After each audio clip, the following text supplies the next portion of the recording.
Alright guys, I showed you a minute ago I got the nose off this thing.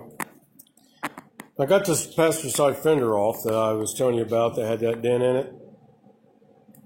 You'll have to forgive me, I got to figure this YouTube thing out.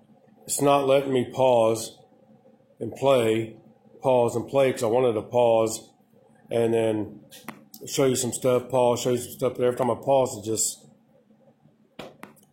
is ready to send the video. It won't let me make one video, so these are going to be separate videos, getting this done until I can figure it out. But anyway, I showed you a video earlier, me getting a nose clip off, which is right here. And the work I got to do that, but I showed you earlier too as well about a dent in the fender that somebody backed into. I was going to show you some hammer and dolly work. And I just kind of got wrapped up in the moment, and I forgot about it, to be honest, and just started doing it. But I just wanted to show you, and give you a few tips. But this is the fender, and this is where the dent was.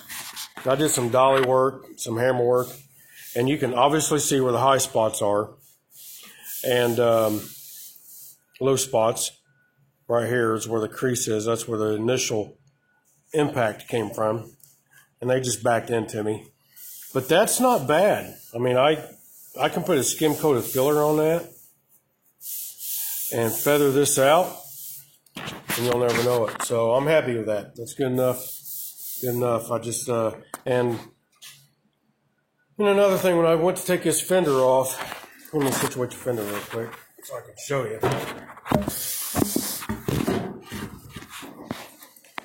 But, when people jack this up, and just, FYI, in case you don't know, you may know, I don't know, you can't put a jack on this corner right here. You got to put it on the subframe, that front clip part where it bolts to the unibody.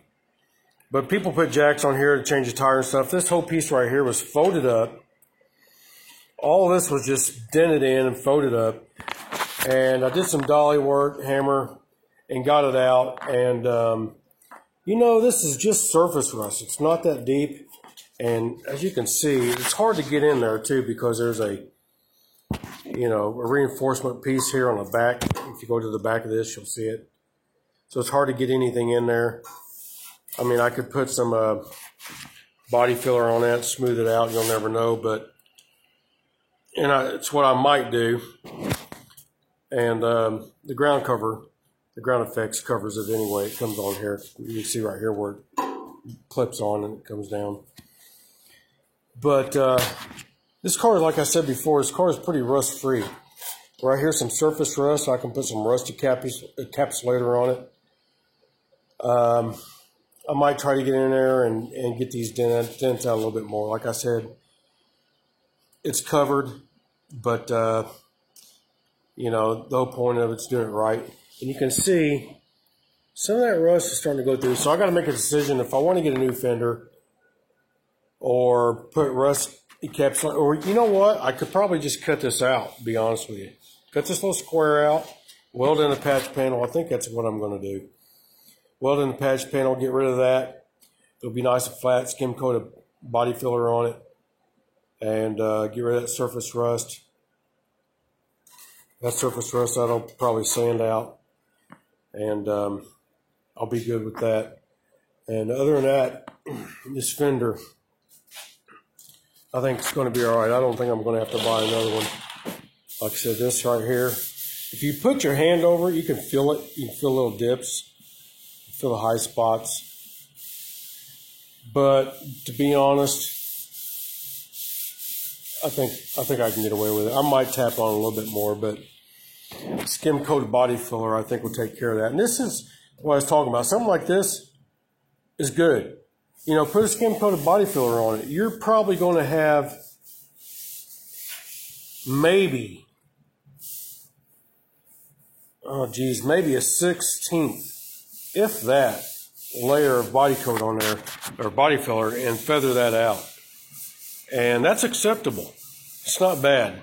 I mean, as long as you ain't got a huge dent or a huge hole you're trying to fill, spend some time, do some body work on it, do it right, and there's no shame in, you know, getting as close as you can get. Like I said, I'll probably work on it a little bit more.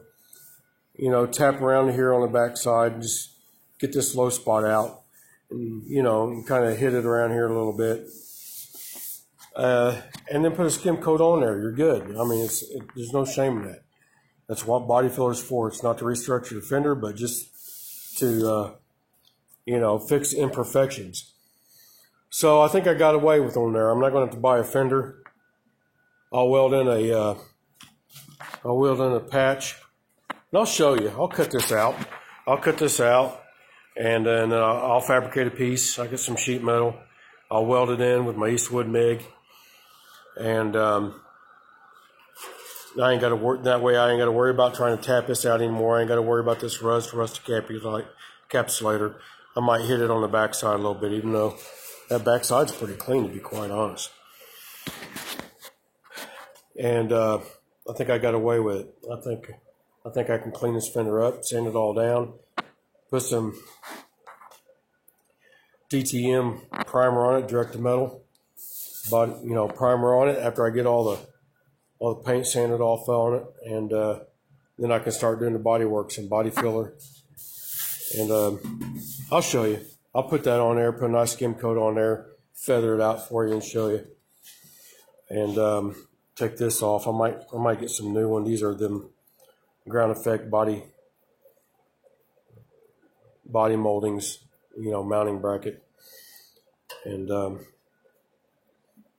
don't know, they might be all right. I might blast them, put some sandblast on them. I mean, they're not rusted, they're just rough looking. So again, until I figure out how to pause and play on this, I don't know, maybe it's my phone, I don't know. I tried to figure it out, but every time I hit pause, it just cuts the video off and wants me to send it. I go back into that video and try to pick up where I left off, and it won't let me, so I'll figure it out. But anyway, I'll talk to you in a little bit.